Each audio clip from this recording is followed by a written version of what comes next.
Pekankin kohdalla varmaan niin naisiin ja miehiin uppoaa se selkeys.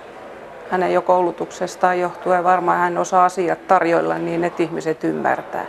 Ja mä uskon, että niin hän sitten taas edelleen niitä siellä päätöksenteon paikoilla tarjoilee, että se uppoaa. Ja semmoinen karisma, läsnäolo, se on tyypillistä Myllyväelle.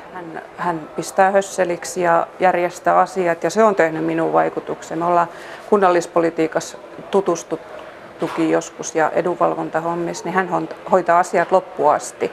Et se on niinku, se asia tulee mieleen mulle ihan ensin, että asioilla on alku ja loppu ja ne tehdään loppuun asti. Siinähän nämä meritit on aivan mahtavat, että se on semmoinen työnäyte ollut toi sokerijuurikkaan viljelyedellytysten ajaminen Suomeen, että ei sen parempaa työnäytettä voisi europarlamenttivaaliehdokkaalla olla. No just tämä oman rajallisuutensa ja omien mahdollisuuksiensa ymmärtäminen, eli kyllähän hän tietää, mistä narusta kuuluu vetää. No just se karisma ja nämä kaikki, tiedän, että hän on paras mahdollinen ajamaan just semmoisia asioita.